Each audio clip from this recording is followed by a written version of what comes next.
Sorotan selanjutnya, Presiden Prabowo Subianto menganugerahkan gelar pahlawan nasional pada 10 tokoh negara di Istana Negara Jakarta hari ini. Di antaranya ada nama Presiden kedua Republik Indonesia Soeharto dan Presiden keempat Republik Indonesia Abdurrahman Wahid. Di momen peringatan Hari Pahlawan Nasional, Presiden Prabowo menganugerahkan gelar pahlawan kepada 10 tokoh yang dianggap berjasa pada bangsa Indonesia. Sejumlah perwakilan keluarga penerima tampak hadir, di antaranya putra-putri dari Presiden kedua Republik Indonesia Soeharto, Siti Hardianti Rukmana alias Mbak Tutut, dan Bambang Triatmojo. Selain itu ada istri Presiden Gus Dur, Sinta Nuriyah Wahid, dan putrinya Yeni Wahid. Tampak juga keluarga pejuang buruh Marsinah serta keluarga tokoh lainnya.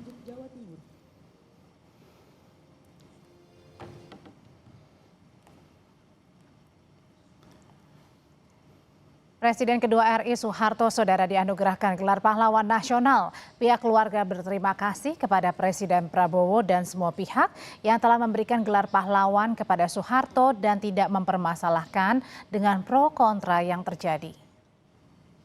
Pro dan kontra itu wajar-wajar saja. Yang penting kan kita melihat apa yang telah dilakukan oleh bapak saya dari sejak muda sampai beliau wafat. Itu semua perjuangannya untuk bangsa dan negara dan masyarakat Indonesia. Jadi boleh-boleh saja kontra, tapi juga jangan ekstrim gitu.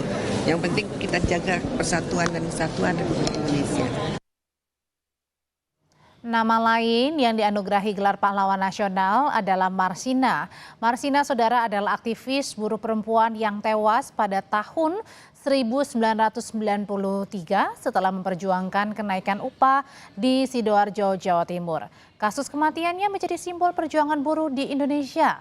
Perwakilan keluarga pahlawan buruh Marsina mengapresiasi langkah Presiden Prabowo Subianto yang memberikan gelar pada Marsina. Keluarga berharap pemerintah dapat memperhatikan hak-hak buruh, menghapus outsourcing, dan peduli terhadap kesejahteraan buruh. Marsina, yang kalian dulu kecil, mencapai sekolah SMP aja berat sekali. Harus ikut bude, ikut pakde, ikut nenek. Yang dulu naik sepeda ondal jengki merah tanpa boncengan, tanpa selebor, semangat untuk melanjutkan sekolah sampai SMP, SMA. Yang naik sepeda waktu itu tanpa ada ibu, tanpa ada bapak. Marsina, saya tidak menjangka jenengan Marsina jadi orang besar, bahkan membanggakan seluruh Indonesia, khususnya Nganjuk, terangkat Nganjuk. Jangan ada PHK,